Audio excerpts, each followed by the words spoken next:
പടച്ചോനെ ഓർത്തിട്ട് ഇനിയെങ്കിലും ഇത് കേൾക്കാത്ത ആളുകളുണ്ടെങ്കിൽ എൻ്റെ പൊന്നു സുഹൃത്തുക്കളെ, നിങ്ങളെ ഉറങ്ങുന്നതിന് മുമ്പായിട്ട് നിങ്ങളുടെ ഭാര്യയുടെ മുഖത്തേക്ക് നോക്കൂ. ആ ഒരു സുറുമ എഴുതിയ കണ്ണുകളിലോട്ട് ഹൃദയം കൊണ്ട് സംസാരിക്കൂ.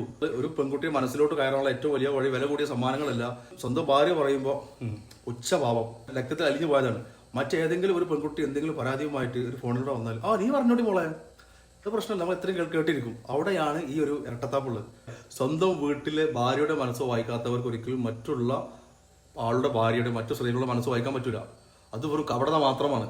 നിങ്ങൾ അല്പം ചെവി വീട്ടിൽ കൊടുക്കൂ. നിങ്ങളെ ആത്മാർത്ഥമായിട്ട് സ്നേഹിക്കുന്നവളെ കേൾക്കാൻ നിങ്ങൾക്ക് നേരമില്ലെങ്കിൽ ആ കേൾക്കാൻ മറ്റൊരാൾ വരും എന്നുള്ളത് നിങ്ങൾ മനസ്സിലാക്കി വെക്കുക. നിങ്ങൾ മഹാറണിഞ്ഞവരുടെ ശരീരത്തിലോട്ട് കടക്കാൻ അവളെ ആത്മാവിനെ തൊട്ടറിയണം എന്നുണ്ടെങ്കിൽ നിങ്ങളെ ഫോൺ ഒരു ഇമോഷണൽ ഇൻറ്റിമസി, ഒരു മാനസികമായിട്ടുള്ള അടുപ്പം വരണം. അത് നിങ്ങളെ ഫോൺ മാറ്റി വെച്ചിട്ട് അവളുടെ കണ്ണിൽ നോക്കിയിട്ട് അവൾ പറയുന്ന കഥകൾ, അവൾ എന്താണോ പറയുന്നത് അത് കേൾക്കൂ, കേട്ടുകൊണ്ടേയിരിക്കൂ.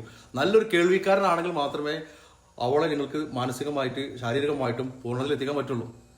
ഷുവർ, അതാണ് ഇയാൾ വിശദമായിട്ട് പറയുന്നത്. അവളുടെ ശരീരത്തിലോട്ട് കടക്കാനുള്ള വഴിയല്ല അവളുടെ ഹൃദയം, മറിച്ച് അവളുടെ ഹൃദയത്തിലോട്ട് കടക്കാനുള്ള വഴി ചെവികളാണ്. നിങ്ങൾ ചെവികൾ നൽകൂ, അവളുടെ ആത്മാവിനെ തൊട്ടറിയൂ. നിങ്ങൾ ഇണയായിട്ടുള്ള ആ പെൺകുട്ടിയെ കേൾക്കൂ, സംസാരിച്ചിരിക്കൂ.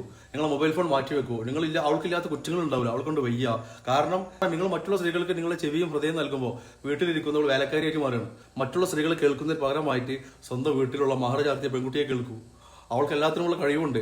നിങ്ങൾ അവളെ സ്പർശിക്കുമ്പോൾ അത് വെറും ഒരു ശാരീരിക സുഖമല്ല, അവളെ മനസ്സിലാക്കുന്നുണ്ട് എന്ന് അവൾക്ക് ബോധ്യപ്പെടുത്തി കൊടുക്കൂ. പ്ലീസ്, ഇനിയെങ്കിലും ഇത് കേൾക്കാത്ത ആളുകൾ മറ്റൊരു വിവാഹത്തിന് ശ്രമിക്കാതെ സ്വന്തം കൂടെയുള്ള പെൺകുട്ടിക്ക് എല്ലാത്തിനും കഴിവുണ്ട് തിരിച്ചറിയൂ. അവളെ ഒന്ന് തലോടുമ്പോൾ അവൾക്ക് ഇപ്പോഴും ഫീൽ ചെയ്യുന്ന ശാരീരിക സുഖത്തിന് വേണ്ടി മാത്രം നിങ്ങൾ അവളെ അടുത്ത് വരുന്നു എന്നുള്ളതാണ്.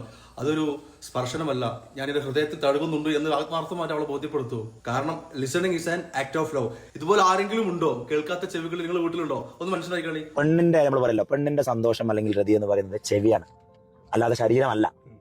നമ്മൾ അത് അവളുടെ ചെവിയെ നമ്മൾ ശരിക്കും സാറ്റിസ്ഫൈ ചെയ്യാതെ നമ്മൾ അവളുടെ ശരീരത്തിലേക്ക് കടക്കാനും കഴിയില്ല. നമുക്ക് അവൾക്ക് ശരീരം ചിലപ്പോൾ പ്രാപിച്ചേക്കാം, പക്ഷെ അവളുടെ ആത്മാവിനെ പ്രാപിക്കാൻ കഴിയില്ല.